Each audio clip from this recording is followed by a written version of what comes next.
Welcome to this explainer. Today we're going on a seriously fascinating journey. We're going to completely tear down those old inherited financial habits and start constructing a resilient, absolutely unshakable wealth architecture. We're talking about digging right down to the very foundation of your financial DNA and rebuilding it from the ground up, so you can finally master your money. Sound good? Okay, let's dive into our literal blueprint for today. First, decoding your financial DNA. Second, escaping cognitive money traps. Third, rebuilding your wealth blueprint. Fourth, the power of compounding. And finally, number 5, true wealth versus looking rich. All right, kicking things off with part 1, decoding your financial DNA. This is where we deconstruct the psychological foundation of our money habits. We need to figure out exactly why we do what we do with our cash. You know, financial writer Morgan Housel has this quote that instantly disarms me every time I read it. He says, "People do some crazy things with money, but no one is crazy." It's so true, right?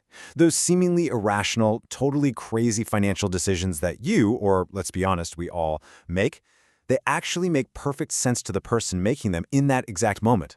And that's because they're based entirely on our unique, deeply personal histories and experiences with the world.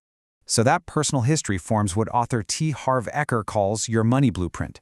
Think of it as this hidden psychological script that subconsciously dictates your financial decisions.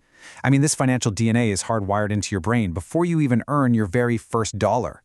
It's literally dictating your gut reactions to risk, reward, saving, and spending, usually without you even realizing it's happening. Well, how exactly is this blueprint formed? Eckert points out 3 distinct ways during our formative years. It's what you heard, what you saw, and what you experienced. Like if you grew up hearing money doesn't grow on trees, or maybe you watched your parents panic over inflation, or you came of age during a massive stock market boom. All of that entirely shapes your investing worldview today. So when you make a financial choice right now, you aren't just making an isolated decision. You're actually playing out a sequence encoded in your financial DNA decades ago. Moving right along into part 2, escaping cognitive money traps. Because, as if our inherited blueprints weren't enough, they get further complicated by hardwired cognitive biases that trip us up every single day. Let me just break the fourth wall here and challenge you directly for a second.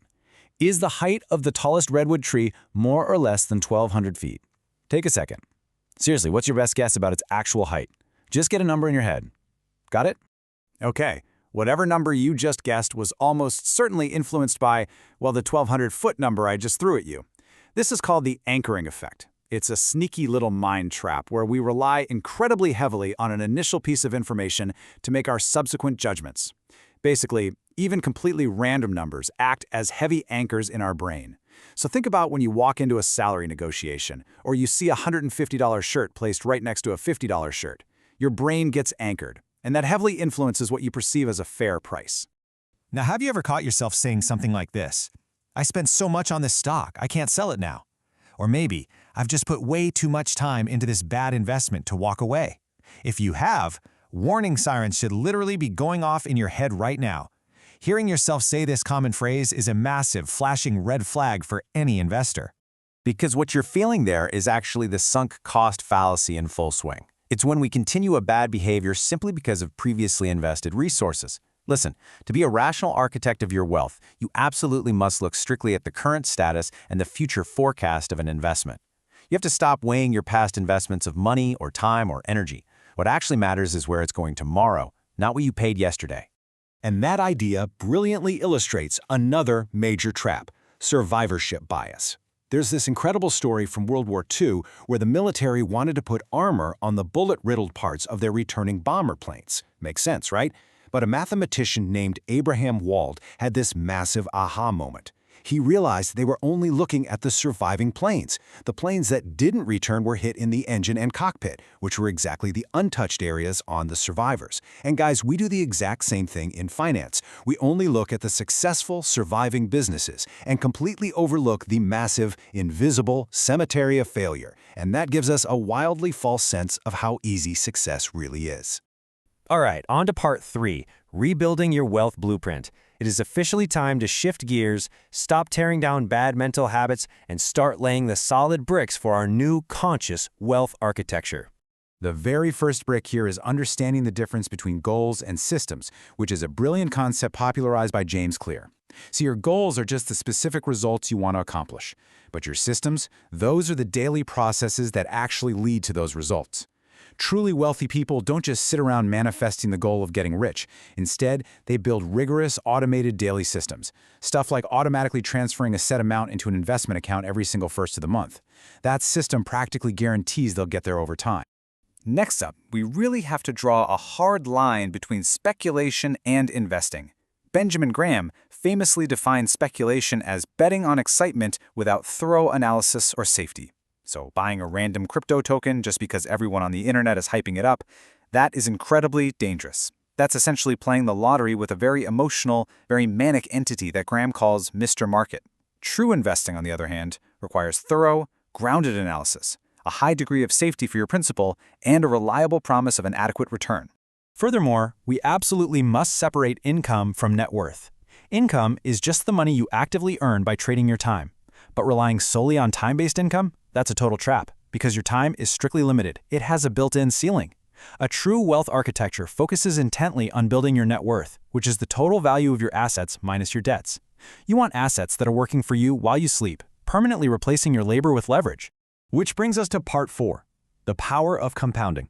This is the long-term engine that finalizes and solidifies a strong financial architecture. It is, without a doubt, the most powerful force in finance. Let's look at Warren Buffett's wealth journey as the perfect example. He built a net worth of around $84.5 billion. But the real secret to his immense success isn't just that he's a remarkably talented investor. The true secret is time.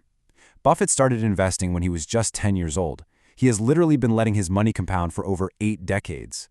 And get this, $81.5 billion.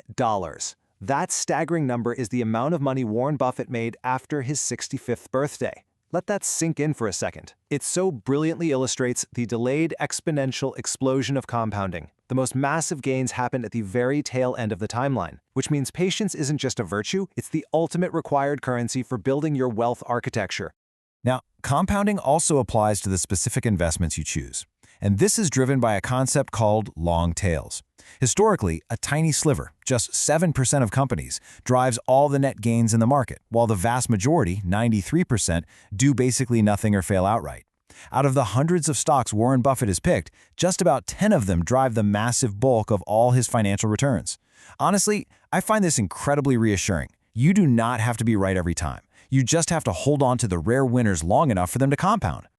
Okay, moving to our final section, part 5, true wealth versus looking rich. This is the ultimate philosophical shift required to actually maintain the architecture you've built. We are so heavily conditioned by society to confuse these two concepts. Looking rich means spending money just to show people how much money you have.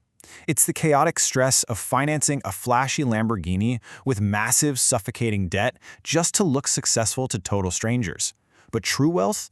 True wealth is completely unseen. It's the financial assets that haven't been converted into stuff. It's the unspent money, the untouched investment portfolio, and the peaceful, quiet, kind of boring power of total self-control. And this perfectly leads us to what's called the man-in-the-car paradox. Think about it. When you see someone driving a $100,000 car, you don't actually think, wow, the person driving that is so successful. No, you think, wow, if I had that car, people would think I'm cool. It's a little tragic, but mostly it's just funny. No one is impressed with your stuff as much as you are. Spending money strictly for social validation is just a losing game, mostly because everyone else is too busy projecting their own desires to even notice you. So, as we wrap up this explainer, I want to leave you with this pretty provocative question. What game are you playing? Are you going to keep blindly copying the flashy, short-term financial games of the people around you, or are you ready to define when enough is enough for yourself? Escape those cognitive traps, and finally take full control of your very own wealth architecture. The choice and the blueprint are now entirely yours.